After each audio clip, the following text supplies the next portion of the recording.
Bismillahirrahmanirrahim. Assalamualaikum warahmatullahi wabarakatuh. Salam Om Swastiastu, Namo Buddhaya, dan salam kebajikan. Pertama-tama, marilah kita panjatkan puji dan syukur atas kehadirat Allah yang Maha Kuasa yang telah memberi kita nikmat kesehatan. Dan tak lupa pula kita panjatkan sholawat atas Nabi Muhammad SAW yang telah membawa kita dari alam kegelapan menuju ke alam yang terang benderang seperti saat ini. Nah, teman-teman sekalian, ada pepatah yang mengatakan, tak kenal maka tak sayang maka tak cinta. Maka dari itu, perkenalkan, nama saya Batara Sau dari kelas C, Prodi Ilmu Administrasi Negara, Fakultas Ilmu Sosial dan Hukum, Universitas Negeri Makassar.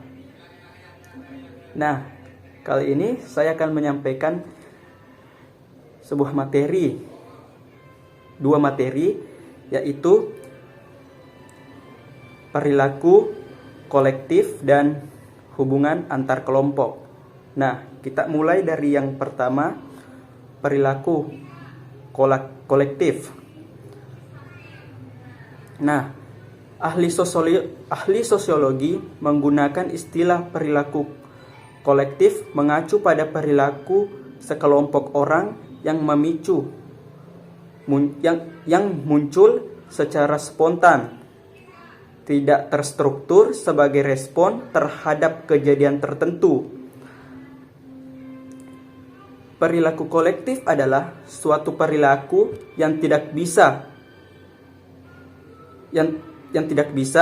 sehingga perilaku kolektif dapat diartikan sebagai suatu tindakan yang relatif spontan, tidak terstruktur dan tidak stabil dari sekelompok orang yang bertujuan untuk menghilangkan rasa ketidakpuasan dan kecemasan, sehingga kita dapat membedakan antara perilaku kolektif dengan perilaku yang rutin. Secara teoritis, perilaku kolektif dapat dijelaskan dari berbagai sudut teori, antara lain teori penyebaran, teori interaksionis, dan emergen norm, dan teori value added. Kondisi pokok yang memicu munculnya perilaku kolektif menurut teori value added adalah kesesuaian struktur, ketegangan struktur, berkembangnya kepercayaan umum, faktor yang mendahului, serta mobilisasi dan kontrol sosial. Hartono dan Han berpendapat bahwa perilaku kolektif ialah mobilisasi berlandaskan pandangan yang mendefinisikan kembali tindakan sosial. Menurut Migran dan Touch, ialah satu perilaku yang lahir secara spontan, relatif, dan tidak terorganisasi, serta hampir tidak bisa diduga sebelumnya. Proses kelanjutannya tidak terencana dan hanya tergantung pada simulasi timbal balik yang muncul di kalangan para pelakunya, dan senada pula dengan pendapat Robertson. Dapat kami simpulkan dari definisi-definisi tersebut bahwa perilaku kolektif adalah perilaku yang dilakukan bersama oleh sejumlah orang, bersifat spontanitas dan tidak terstruktur.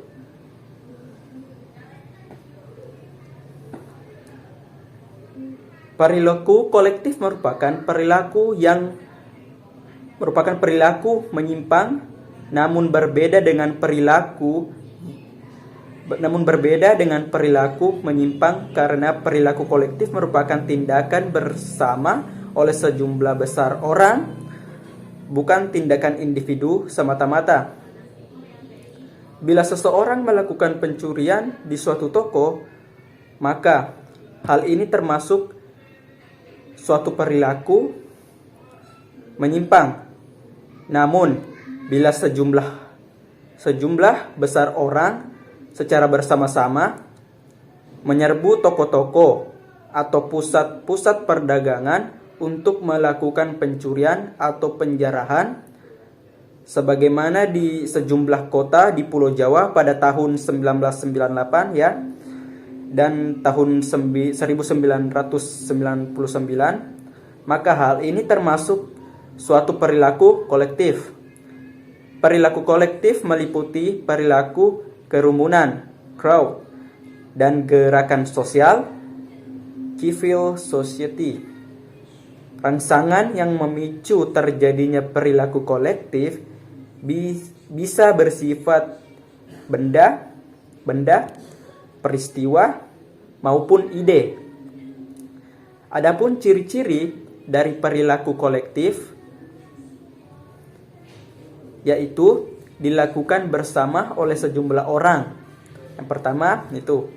Dan yang kedua, tidak bersifat rutin, hanya insidental.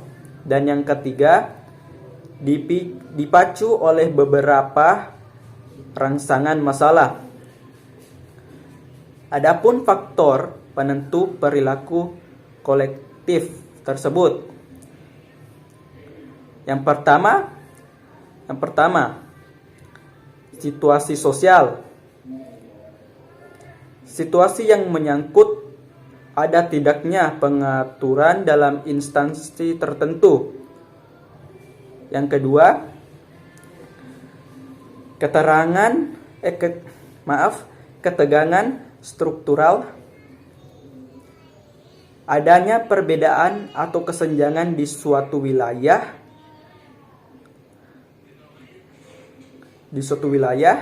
akan menimbulkan ketegangan yang dapat menimbulkan bentrok ketidakpahaman. Yang ketiga, berkembang dan menyebarnya suatu kepercayaan umum. Misalnya, berkembangnya isu-isu tentang pelecehan suatu agama atau penindasan suatu kelompok yang dapat menyinggung kelompok lain. Keempat, faktor yang mendahului, yakni faktor-faktor penunjang kecemasan dan kecurigaan yang dikandung masyarakat. Misalnya, desas-desus isu kenaikan harga BBM yang diperkuat dengan pencabutan subsidi BBM. Hal ini dapat memicu kuat sekelompok orang untuk protes. Yang kelima, mobilisasi perilaku oleh pemimpin untuk bertindak. Perilaku kolektif akan terwujud apabila khalayak ramai dikomando atau dimobilisasikan oleh pemimpinnya. Dan yang keenam, berlangsungnya suatu pengendalian sosial merupakan hal penentu yang dapat menghambat, memudah, bahkan mencegah kelima faktor yang sudah saya sebutkan tadi. Misalnya, pengadilan polisi dan aparat penegak hukum lainnya. Nah, dari enam faktor tersebut merupakan suatu rangkaian yang dapat menyebabkan terjadinya perilaku kolektif. Nah, untuk materi yang kedua itu adalah hubungan antar kelompok. Menurut Syarif, dalam buku Sarwono dan Mainarno, hubungan antar kelompok terjadi apabila anggota dua kelompok atau lebih saling berinteraksi dan terjadi berlandaskan penghayatan anggota kelompok tersebut pada kelompoknya atau berdasarkan seberapa kuat ia mengidentifikasikan diri pada kelompoknya. Vaughan dan Hoek mengembangkan pengertian dari hubungan antar kelompok yang saya sebutkan tadi menjadi: yang pertama, perilaku antar kelompok menekankan adanya interaksi yang saling bertatap muka, yang artinya face to face. Antar kelompok yang berinteraksi, batasan tersebut menunjukkan ciri yang selalu akan ditemukan dalam hubungan antar kelompok, yaitu adanya interaksi antara dua kelompok atau lebih, dan interaksi kelompok tersebut dilakukan secara tatap muka, yang artinya face to face. Namun pada kenyataannya banyak sekali interaksi dilakukan dengan cara yang berbeda dan tidak selalu bertatap muka. Contohnya saja, anggota kelompok yang cukup besar, yaitu partai yang memerlukan juru bicara atau sejumlah wakil dari kelompok tersebut, sehingga interaksi yang tatap muka hampir tidak mungkin dilakukan. Dan yang kedua, Vaughan dan Hoek kemudian mengemukakan definisi antar kelompok yang lebih luas dari yang pertama dan menekankan hal yang agak berbeda. Definisi ini menekankan adanya persepsi dan penghayatan anggota kelompok bahwa mereka merupakan anggota dari kelompok sosial yang sangat berbeda suatu sama lainnya. Implikasi dari definisi ini adalah bahwa tingkah laku anggota kelompok kemudian akan dipengaruhi oleh persepsi dan penghayatan. Seseorang tetap dapat menampilkan tingkah laku kelompok meskipun ia berada jauh dari kelompok aslinya, dan interaksi yang terjadi dari kelompok perilaku itu ia tampilkan karena merasa ia dan kelompok lainnya berasal dari kelompok yang sangat berbeda. Adapun teori-teori mengenai perilaku antar kelompok, yaitu etnosentrisme.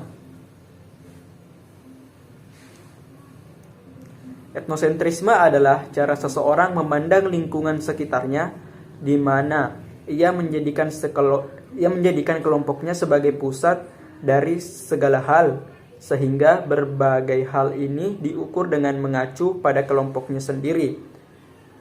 Etnosentrisme dianggap sebagai salah satu faktor kunci dalam penyebab konflik menurut William Sumner. Teori yang kedua yaitu teori konflik realistik. Teori konflik realistik adalah alasan kelompok saling membandingkan diri atau berkompetisi satu sama lain. Sheriff dalam buku Sarwono dan Meinarno menekankan pentingnya peran hubungan fungsional antar dua kelompok atau lebih dalam hubungan antar kelompok. Ia juga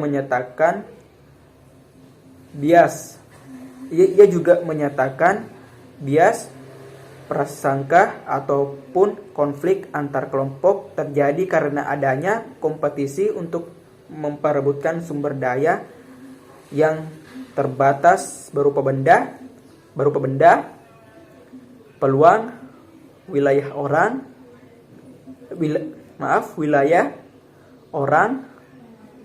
informasi, atau apapun saja.